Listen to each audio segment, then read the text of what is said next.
Hello, everybody. So this question came up on the Tascam Learning Center or Learning Group forum on Facebook. Sorry, a little off. Yeah, I hope you like my hair. Yes, I'm doing weird things with it now that it's long. Let's start with this. So what's going on is he wants to take his Tascam, use it for live streaming. Now, I'm in a special position here because the way I've set it up more so that I don't have to rely on the Tascam as my mixer. But that's roughly what he's looking for. He's looking at it as being a live stream mixer. So, okay, so he didn't really get into what he was doing with it, if he was going to use it for live streaming and then use it to, like, I don't know, to have his band play or something, or just to play music. So I'm going to assume that he's already recorded stuff. He wants you to hear it, and he wants to use the mixer. So he's got his own mic here. Hey, how you doing? This is not on right now, but he wants that so that he can show you, this is what I'm doing. Here's my song. What do you think? So that's how I'm assuming this is going to go. So let's keep that in mind as I walk through this. So first off, you need an audio interface. This is a complete, I think it's a complete, what is it, Audio 2. So it's a little dusty. I don't use this. I used this for a long time. I don't use it anymore, mainly because I don't need it. I actually kept it because it was nice, because I could take it when I was going to Laval, Quebec, before they stopped paying for expenses. I was using it to go there, and then I put my speakers on it, and then because my laptop wasn't very loud, so then my laptop, I could watch like a streaming service, and I could watch it on there, and I'd have a little louder speakers just so that I could hear things. So I don't use that anymore. I have a little grandier setup. Let me just show you over here. This is how I'm doing it, but it's the same concept. So you can only see half of it. Just get the little thing under here. Okay. So this here is my little, also very dusty, as you can see. This is my Art Pro, and it's my USB Mix 4. So it is a USB mixer. That's exactly what it does. Now it does have the ability to do this, to do dual inputs as well. The way I'm using it here, this purple cable, this is my mic, the one right here beside me, and then this here is my 4-track, or not 4-track. This is the Tascam, which is I have it coming in with RCA cables. I don't really want to pull them out, but it's RCA cables. It's hard to see. See if I can, oops, can't lift it that much. So it's RCA cables with an adapter going at 1/4 inch.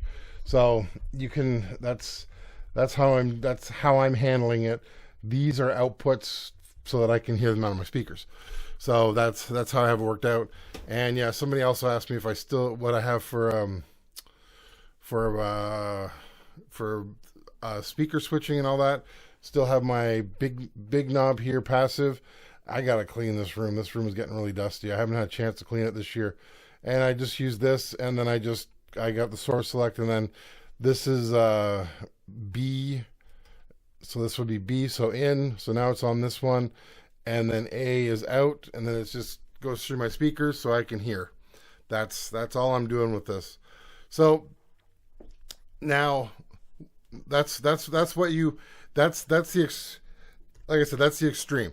All you need, like I said, something like this, 2 inputs, plug your Tascam. In my case, I'm using the line out, which is perfect for this because then it doesn't get affected by your monitor level, and then it's better that way. So line outs from the back and then plugged into here. If you're wondering which are the line outs, let's go back over. The RCA jacks right there. Those are your stereo, well, they're called stereo outs on here. I call them line outs because I'm used to being old and using stuff like that. So now, how do I have this set up? All right, so those stereo outs are going into my audio interface, or like this, similar to this, only that's fancier. It's got a little more oomph to it. So what I would do, this is in the case that you're playing something from your 4-track. So I've already got a song set up. I grabbed my Audio Au revoir punk song. It's very, hang on a sec. Let me just see if I can shimmy down the sun a bit. All right, that's a little bit better. So I'm a little darker now, but it's a little bit better. It's a very sunny day. We just had a snowfall. Wonderful. It's spring and we have a snowfall. So how to do this? So I want to use this microphone with the board here. So I want to use it with the board, but at the same time I want to play my song. Now in my case, I don't have, not everything has is being used, but we're not going to worry about that. So what we're going to do, we're going to do it, this is going to go through the stereo outs. So we go assign, hit assign. Yeah, I probably, see I have GH already assigned, probably because I had the effects on there. I'm not using the effects today, but I have, this microphone is going into F. So it's going into input F. So over here, input F, and then I'm just going to go and I'm going to assign it. And you have different ways you can assign it. You can click the stereo button here. Stereo button here. You can use your cursors over here and just go down. And as you can see, as you move, things light up. So, because now I'm in stereo. So now I hit the F button. F is now on. So what does that mean? That means that this is going through F, I hope. And then we'll be coming out. So if I go here, turn this up. So I go to mixer on F. So input F, and then make sure it's all the way up. Test 1, 2. I don't know if it's going through. That's the only problem. Let me switch this over for a second and turn this up a bit. Test 1, 2. Test, test, test, test 1, 2. Yep, there it goes. All right, so now I'm coming through this microphone. So now it's coming through this microphone. So that is now set up as a mixing microphone, which is how you want to do this if you want to use your board. So now I can do this. I can say, hey, oh look, it even shows there that I'm talking. So look, hey, let's listen to my new song. Good night, good night,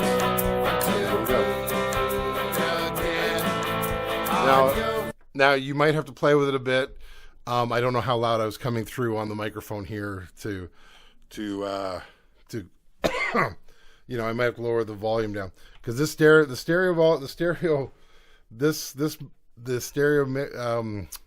volume here, that's going to control everything, including the input. So that one you can't play with and say, oh, let's turn this one down.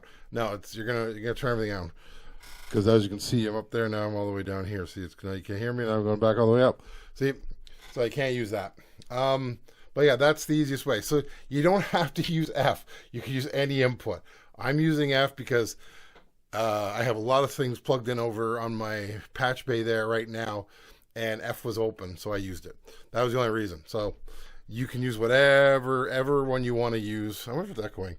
So, but that's the easiest way if you want to do both, where you're saying, okay, I want to play what's on my 4-track and I want to talk over it. There you go. That's how you do that.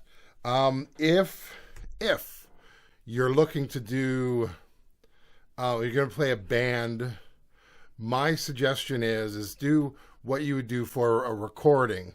And this is easy as well. I've talked about this with doing PAs before. So what you do, you have your band and your inputs. This is if you're doing a live band, or you're doing something with multiple instruments. So puts here, then you do your assignment. Okay, so you assign, and then you assign. I usually just say do default. So just, oh no, don't do that. Sorry, don't do that. No. No, because I don't want to wipe out everything. But assign. I would assign everything to track 1 to 8 for your inputs. So your inputs here are going to be on tracks 1 to 8, which is mono, because these are all mono anyways. So, and then what you do is when you want to hear them, you just push record. And now they're fired up and they're going. So that means that you can hear what you have here is going to be broadcast out, because it's now live, it's now hot, so it's now working. And then you can do it that way. That's another way to do it. That's if you're going to do it where you're going to have the full band. Now, if you're going to do like a mix where you have, say, you have your drums, you've recorded your drums, you've recorded your bass, or you've recorded other instruments, and you're using them as a backing system, which you can also do. Once again, same concept. You have the choice of having your backup system lower down on the board. It's a big board. Like you have a DP24, so it's still a big board. And then use the rest for yourself or whatever you want. That you can do that as well. You have that ability to use it for both. So you just hit play. Now, the only thing that's going to happen is if you switch songs, you're going to lose, if you have the records on, or if you haven't assigned your F track or whatever, or your input to whatever on the other song, you're going to lose the record setting, so you're going to go off. Like whatever you're doing live is going to go off. Then you just have to push record or whatever, and then you're back on. That's like I said, it's really easy. I've done so many different things. I've had people do karaoke. I put the song tracks on the board, and then had them done karaoke, and then they go and they sing their song, and I record their vocals with the song. So there's so many different ways you can do this. It works. It's great. I hope this helps. If it didn't, let me know, and I will get that out of my way. I will talk to you later. Bye.